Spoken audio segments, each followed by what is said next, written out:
कितनी ही कठिनाई से इतने दिनों से सोची हुई बात भैया के सामने मैं बोल पाई थी, मगर भैया ने जब घूर कर देखा तो मैं एकदम से डर गई। अब बोलकर भी लग रहा था कि कुछ नहीं बोलती तो अच्छा रहता, अपने फैसले खुद कर लेती। बड़े भैया से आंख मिलाकर कोई बोले ऐसा साहस घर में किसी का नहीं था। थोड़ी देर बाद उन्होंने कहा, क्या बोला तूने, जरा फिर से कहना। बड़े भैया ने गंभीरता से कहा, कह तो दिया एक बार। अनुष्का का स्वर लड़खड़ा गया। कोई बात नहीं, बड़े भैया ने संतुलित स्वर में कहा, एक बार फिर से कहो। अक्सर दूसरी बार कहने से अर्थ बदल जाता है। अनुष्का ने नीचे देखते हुए कहा और फिर साफ शब्दों में बोली, मुझे आशुतोष से शादी करनी है। यह आशुतोष वही है ना जो कुछ दिनों पहले यहाँ आया था? बड़े भैया ने पूछा। जी। और वह बंगाली है? बड़े भैया ने एक एक शब्द पर जोर देते हुए पूछा। जी, अनुष्का ने धीमे स्वर में उत्तर दिया। और हम लोग, जिसमें तू भी शामिल है, शुद्ध शाकाहारी हैं। वह बंगाली तो अवश्य ही मांस मछली खाता होगा। जी, अनुष्का ने सिर हिलाया।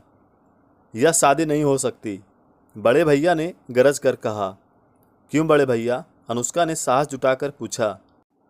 क्यों क्या दिखाई नहीं देता? एक उत्तर तो दूसरा दक्षिण, एक पूरब तो दूसरा पश्चिम, इसमें कहाँ है मेल? बड़े भैया ने डांट कर पूछा। कैसे रह पाएगी उस वातावरण में? पर हम दोनों ने एक दूसरे से शादी करने का फैसला कर लिया है।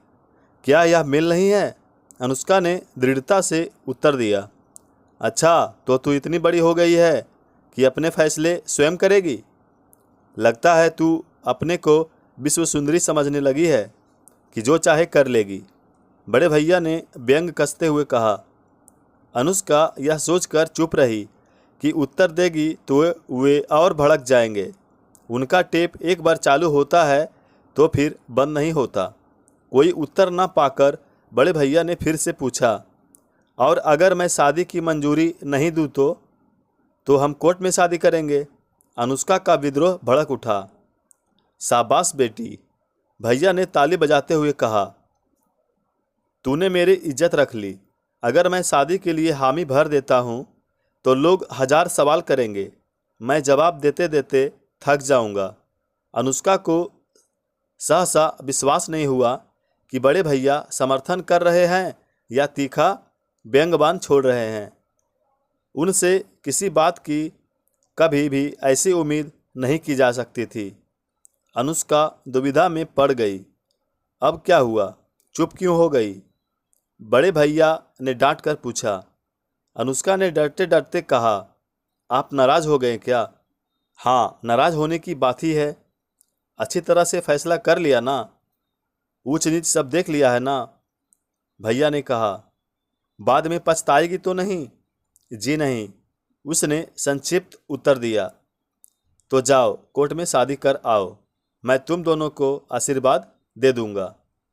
बड़े भैया ने भी अपना निर्णय सुना दिया। तो अनुष्का का दिल डूब गया, पर उनकी स्वीकृति पाकर वह प्रसन्न नहीं हुई। हर लड़की की तरह वह भी वधू बनकर पूरी साज सज्जा और श्रृंगार के साथ विदा होने की अभिलाषा रखती थी। यह तो बिल्कुल ऐसा ही होगा कि टिकट लेकर एक स्टेशन से दूसरे स्टेशन पर पहुंच गई। जब तक विद्रोह की स्थिति में थी बहुत ऊंचा ऊंचा सोचती थी, और अब असलियत सामने आई तो दिल बैठ गया। सारे सपनों का रंग फीका पड़ने लगा। बड़े भैया 7 भाई बहनों में सबसे बड़े थे, और शायद इसीलिए यह नाम उनके व्यक्तित्व और ऊंचे दर्जे के कारण उनके चेहरे पर चिपक गया था। माता पिता के गुजर जाने के बाद घर की सारी जिम्मेदारी उनके कंधों पर आ गई थी। 2 भाइयों की शादी तो पिता ने ही कर दी थी, और मरने से पहले 2 बहनों की शादी तय करके चले गए।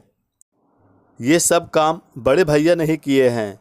इस बात की उन्हें प्रशंसा भी मिली। समय से तीसरी बहन की भी शादी कर दी उन्होंने। इसी समय उनकी पत्नी का देहांत हो गया और उनकी अपनी कोई संतान नहीं थी। अब रह गई सबसे छोटी बहन अनुष्का, जो उनसे 15 वर्ष छोटी थी। उनके बीच भाई बहन का नहीं, एक पिता पुत्री का रिश्ता था। दोनों घर में अकेले थे क्योंकि अन्य बहनें ससुराल चली गई थी और भाई अपनी अपनी नौकरियों पर अन्य शहरों में थे।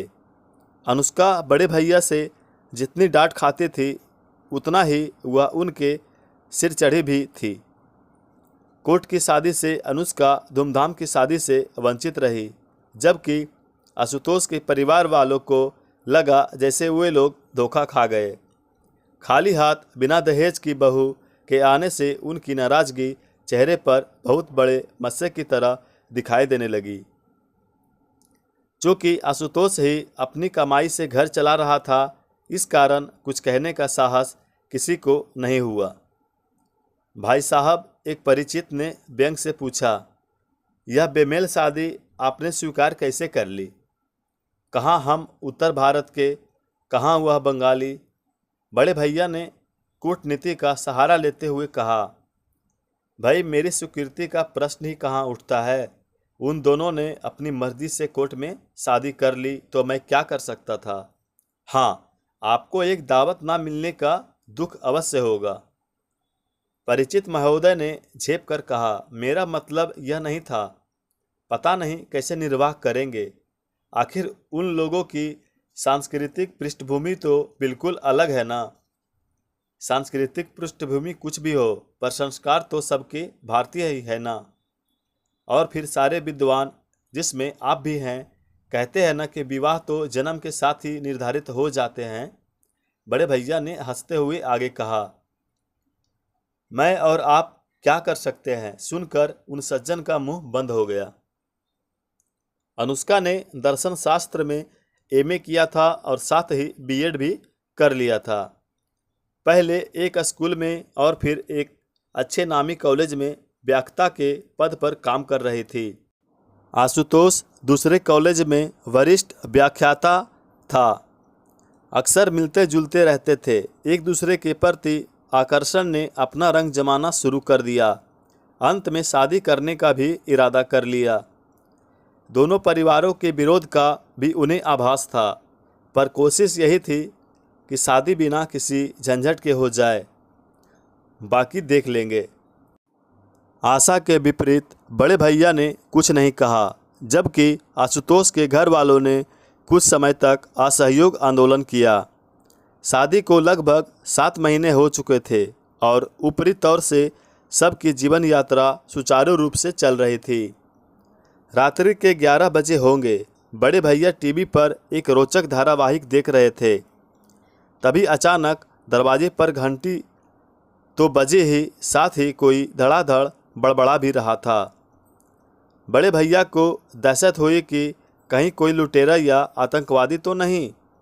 धीरे धीरे सोचते हुए वो दरवाजे तक आए। दरवाजे में लगे शीशे में झांक कर देखा, पर अंधेरे में कुछ समझ में नहीं आया। कौन है? उन्होंने धमकाते हुए पूछा।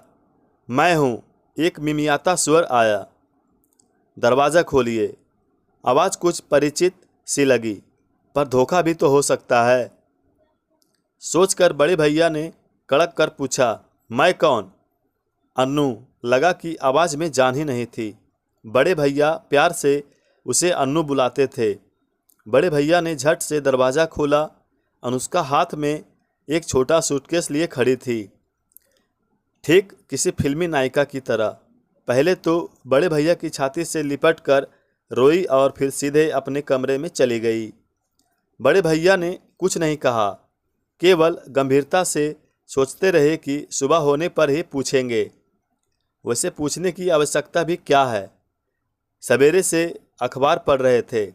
अनुष्का सामने बैठी बेचैनी से प्याले प्लेट इधर उधर करते हुए सोच रही थी कि ये बड़े भैया कैसे हैं, कोई चिंता ही नहीं। अंत में जब सब्र का बांध टूट गया तो उसने भैया के हाथों से अखबार छीनते हुए कहा, पूछोगे नहीं मैं क्यों आई हूँ? शरारत भरी मुस्कुराहट से उन्होंने कहा, पूछने की क्या ज़रूरत है, पति पत्नी में तकरार तो होती ही रहती है, सब ठीक हो जाएगा। अनुष्का ने क्रोध से कहा, यह तकरार नहीं है बड़े भैया, मैं वह घर हमेशा हमेशा के लिए छोड़ आई हूँ। बड़े भैया ने हंसकर कहा, शाबाश बेटी, यह तूने बड़ा अच्छा किया। इस घर में तेरी बड़ी कमी महसूस होती थी। आज लौकी के कोफ्ते बनाना बहुत दिन हो गए खाए हुए। बड़े भैया, आप इसे मजाक समझ रहे हैं? अनुष्का ने क्रोध से पूछा। उन्होंने गंभीरता से उत्तर दिया, जिंदगी में ऐसे फैसले कभी मजाक नहीं होते। तूने स्वयं शादी का फैसला किया, मैंने मान लिया। अब तू हमेशा हमेशा के लिए यहाँ आ गई है, यह भी मान लिया। तू चिंता मत कर, यहाँ कोई कष्ट नहीं होगा। मेरे लिए तो बहुत अच्छा है। बड़े भैया एक बार नहीं पूछा कि झगड़ा क्यों हुआ, मानो उन्हें कोई मतलब ही नहीं है। अनुष्का तो सब कुछ उगलना चाहती थी, आखिर कब तक चुप बैठी रहती। अचानक वह सिसकने लगी, रोते रोते बोली, बड़े भैया, उन्हें बहू नहीं एक नौकरानी चाहिए। दिन भर घर में चक्की की तरह पिसती रहती हूँ, पर किसी को मेरी परवाह नहीं। किसी से क्या मतलब? भैया ने अनजान बनते हुए पूछा। कहा ना, किसी को भी नहीं, अनुष्का ने चिढ़कर कहा। पर तू कॉलेज पढ़ाने तो अब भी जाती है ना? बड़े भैया ने पूछा। हाँ जाती हूँ, अनुष्का ने कहा, पर मेरे पीछे कोई भी काम नहीं करता। सब हाथ पर हाथ धरे बैठे रहते हैं। तो तू नौकरी छोड़ दे, बड़े भैया ने सलाह दी। रुपया जो कमा कर लाती हूँ, रुपया भी तो चाहिए उन्हें, अनुष्का ने तड़क कर कहा। और आशुतोष का क्या कहना है? पहले तो मेरी ओर से कुछ बोलते भी थे, पर अब माता पिता और बहन के दबाव में उन्होंने भी साथ देना छोड़ दिया है। कहते हैं कि मैं ही परिवार से मिलजुल कर नहीं रहती हूँ। अब आप ही बताइए कि क्या मेरी अपनी कोई शख्सियत नहीं है? मेरी अपनी कोई पहचान नहीं है? क्या मुझे अपनी तरह से जीने का अधिकार नहीं है? वह एक ही सांस में कह गई सब कुछ। गंभीरता से विचार करते हुए बड़े भैया ने कहा, यह बात तो ठीक है, अगर इंसान अपनी पहचान ही भूल जाए तो पढ़ाई लिखाई का क्या लाभ। सच ही तेरे साथ बड़ा अन्याय हुआ है। अच्छा किया जो तू वह घर छोड़कर चली आई, हमेशा हमेशा के लिए। अनुष्का को समझ न आया कि बड़े भैया ताना दे रहे हैं या समर्थन कर रहे हैं। अक्सर ऐसे ही दोहरी बात करते हैं, उनको समझना बड़ा मुश्किल है। अब मैं क्या करूं? अनुष्का ने उलझन में पड़कर पूछा। करना क्या है? आराम से यहाँ रह और चैन की बांसुरी बजा। हाँ, कॉलेज जाना मत छोड़ना, खाली दिमाग शैतान का घर होता है, भैया ने समझाते हुए कहा और फिर कुछ मुस्कुराते हुए बोले, अब कुछ नाश्ता वास्ता भी मिलेगा। अनुष्का के तने हुए चेहरे पर मुस्कान की लहर दौड़ गई। बड़े भैया कभी नहीं बदलेंगे। 7 दिन हो गए। अनुष्का के खिले हुए मुखड़े पर चिंता की लकीरें उभरने लगी थी। बड़े भैया के समर्थन और आश्रय प्रदान से उसे बड़ी तसल्ली हुई थी। पहले तो यही सोचा था कि देखते ही हुए डांटेंगे और फटकार लगाएंगे, बुरा भला कहेंगे, पर ऐसा कुछ नहीं हुआ। आखिर बड़े भैया को छोड़कर उसका था ही कौन? क्या बात है, बड़ी परेशान लग रही है, बड़े भैया ने पूछा। कुछ तो नहीं, अनुष्का ने कहा। कुछ तो है, वे मुस्कुराए। अनुष्का ने झिझकते हुए कहा, आप वहाँ कहलवा दीजिए कि मैं यही हूँ और बड़े आराम से हूँ। उसने डरते हुए कहा, मैं क्यों कहूँ ऐसा? पर लगता है तेरे दिल में आशुतोष के लिए कुछ जगह है, इसलिए परेशान है। अनुष्का ने झल्ला कर कहा, मुझे कोई परवाह नहीं उन लोगों की। क्या उनको मेरी परवाह है? इसीलिए तो कहता हूँ। बड़े भैया ने हंसकर कहा, जब एक बार फैसला घर छोड़ने का कर लिया तो अब उसी पर अटल रह। अनुष्का चुप हो गई। इतवार का दिन था, छुट्टी के हिसाब से सब काम धीरे धीरे हो रहा था। घंटी बजी तब अनुष्का अपने कमरे में थी। महरी के सिवा कौन होगा, वह भी तो आराम से आएगी। बड़े भैया ने धीरे धीरे उठकर दरवाज़ा खोला। तुम? बड़े भैया ने चौंक कर पूछा। यहाँ क्यों आए हो? अनुष्का से मिलने आया हूँ, आशुतोष ने झेपते हुए कहा। वह तुमसे मिलना नहीं चाहती, कहकर उन्होंने तड़ाक से दरवाज़ा बंद करने की नाकामयाब कोशिश की। बड़े भैया आशुतोष ने बड़े सम्मान से कहा, आपसे तो बात कर सकता हूँ, या आप भी मुझसे बात नहीं करेंगे? भैया ने सोचते हुए कहा, हाँ मैं तुमसे बात कर सकता हूँ, पर याद रखना मुझे तुम मूर्ख मत समझना। आशुतोष ने झुककर उनके घुटने छूते हुए कहा, ऐसी ज़रूरत कर सकता हूँ क्या? ठीक है, अंदर आ जाओ। अनुष्का ने आशुतोष को देखा तो पास आ गई। दोनों एक दूसरे को देख रहे थे। बड़े भैया ने डांट कर कहा, अनु तू अंदर जा, तेरा यहाँ कोई काम नहीं है। अनुष्का सहम कर अंदर चली गई। चाय मेज पर रखी थी। बड़े भैया ने चाय का प्याला भरकर आशुतोष की ओर बढ़ाया। यहाँ क्यों आए हो? बड़े भैया ने तीखे स्वर में प्रश्न किया। मैं अनुष्का को लेने आया हूँ, वह तुम्हारे साथ नहीं जाएगी। बड़े भैया ने दृढ़ स्वर में कहा। वह तुम्हारा घर हमेशा हमेशा के लिए छोड़ आई है, यहाँ उसे कोई तकलीफ नहीं है। आशुतोष ने झिड़कते हुए कहा, दरअसल कुछ गलतफहमी हो गई है, मैं उसे दूर करने आया हूँ। गलतफहमी? कैसी गलतफहमी? बड़े भैया ने क्रोध से कहा। क्या तुम उसे एक नौकरानी की तरह नहीं रखते? जब तुम उसे बाहर काम करने के लिए भेजते हो तो क्या तुम्हारा और तुम्हारे घर वालों का यह कर्तव्य नहीं कि घर के कार्यों में उसका हाथ बटाए? यही उसे समझाना चाहता हूँ कि आगे से ऐसा नहीं होगा। बस उसे थोड़ा मेरे माता पिता से इज्जत से पेश आना चाहिए। तुम्हारा मतलब है मेरी बहन बदतमीज है? बड़े भैया ने क्रोध से पूछा। आशुतोष ने तुरंत बचाव करते हुए कहा, जी नहीं, मैंने ऐसा नहीं कहा। मैंने कहा थोड़ा सम्मान से पेश आए, आखिर वे मेरे माता पिता हैं। ओह, बड़े भैया ने व्यंग से कहा, सम्मान से पेश नहीं आती, पढ़ा कर तो तुम भी आते हो। क्या आते ही झाड़ू पोछा और खाना बनाने लगते हो? थोड़ी देर तो नवाब साहब की तरह बैठकर चाय नाश्ते का इंतज़ार करते ही हो।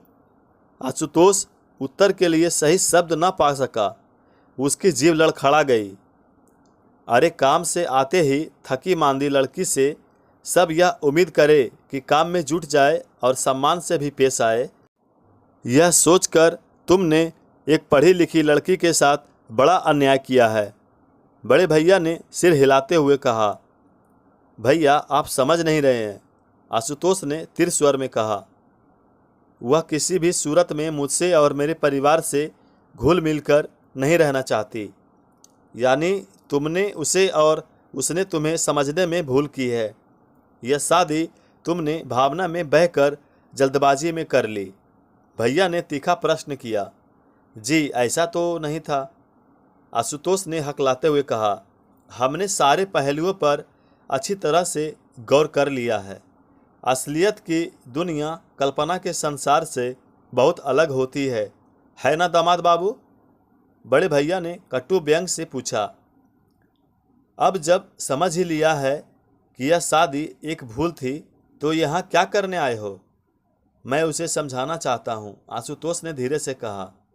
यानी तुम्हारे दिल में अभी भी उसके लिए थोड़ी जगह है? भैया कुटिलता से मुस्कुराए। आशुतोष सिर झुकाकर नीचे देखने लगा। सुनो दामाद बाबू, अनु तुमसे ना तो मिलेगी और ना ही यहाँ से जाएगी। भैया ने दृढ़ता से कहा। तुम जा सकते हो। आशुतोष ने भी उतनी दृढ़ता से उत्तर दिया। भैया अनुष्का से बिना मिले मैं यहाँ से नहीं जाऊँगा। पति पत्नी के बीच में आप क्यों आते हो? मुझे एक मौका दीजिए। कैसा पति कैसी पत्नी? बड़े भैया ने कटुता से ऊंचे स्वर में कहा ताकि अनुष्का भी साफ साफ सुन ले। अनु तुम्हारा घर हमेशा हमेशा के लिए छोड़ आई है, यह अच्छी तरह समझ लो। अनुष्का के कलेजे पर सांप लौट रहे थे। उसे ऐसी आशा नहीं थी कि बड़े भैया आशुतोष का इतना अपमान करेंगे। उसे आशुतोष पर न जाने क्यों तरस आने लगा। जो भी हो मैं मिलकर ही जाऊंगा, आशुतोष ने अनुष्का के कमरे की ओर बढ़ते हुए कहा। ठहर जाओ, बड़े भैया ने डांट कर कहा। मैं इतना कमीना तो नहीं हूँ कि तुम्हें घर से बाहर उठाकर फेंक दूँ, पर अनु से मिलने की आज्ञा कभी नहीं दूंगा। इधर वाला कमरा खाली है, वहाँ जब तक मर्जी हो रहो, पर अनु से मिलने की कोशिश मत करना। आशुतोष लाचारी से कमरे में चला गया। अनुष्का थोड़ी देर में बाहर आई तो चेहरे पर परेशानी झलक रही थी। बड़े भैया ने रूखे स्वर में कहा, मैंने आशुतोष को डांट दिया है। अगर अपनी और मेरी इज्जत प्यारी है तो उससे बात मत करना। अब तुम हमेशा हमेशा के लिए यहाँ रहो। हाँ, नौकर के हाथ नाश्ता खाना कमरे में ही भिजवा देना। मैं बाहर उसकी सूरत भी नहीं देखना चाहता, समझे? बड़े भैया 2 दिनों तक दीवार बने बीच के कमरे में आराम कुर्सी लगाकर बैठे रहे। दफ्तर से भी छुट्टी ले ली थी। अनुष्का पर पूरा विश्वास था कि वह आशुतोष से बात नहीं करेगी। आशुतोष के ऊपर ही पहरा लगाया हुआ था कि वह उकता कर चला जाएगा। बड़े भैया अपनी कूटनीति पर मुस्कुरा रहे थे। वे पहले ही जानते थे कि इस तरह की शादी में कोई दम नहीं होता है, पर पागलों को भला कौन समझा सकता है। 3 दिन हो गए। बड़े भैया ने हड़बड़ा कर आंखें खोली। न जाने कब आंख लग गई थी। दिन चढ़ आया था। अखबार वाला कभी का अखबार बालकनी में फेंक कर चला गया था। अजीब सा सूनापन था। अनु, बड़े भैया ने पुकारा, अरे चाय वाय मिलेगी या नहीं? कोई उत्तर नहीं। अनु के कमरे में झांका। कमरा खाली था। ध्यान से देखा तो उसका सूटकेस भी नदारद था। आशुतोष भी गायब था। कहाँ गए? और तब बड़े भैया ठठ कर हंस पड़े। आखिर उनकी तरकीब काम कर ही गई। अगले साल अनुष्का गोद में अपना बच्चा लेकर बड़े भैया के पास आई। आशुतोष साथ में था। बड़े भैया खिलखिलाकर हंस पड़े। अब तुम दोनों उस चेक के हकदार हो जो मैंने तुम्हारी शादी के लिए रखा हुआ था। बच्चा भी है, इसलिए सूद के साथ बोनस भी दे रहा हूँ। अब आशा करता हूँ कि तुम दोनों हमेशा हमेशा एक दूसरे के साथ रहोगे। दोनों ने शर्मा कर मुंह नीचे किया। पाठकों, आज की कहानी यहीं समाप्त होती है। धन्यवाद।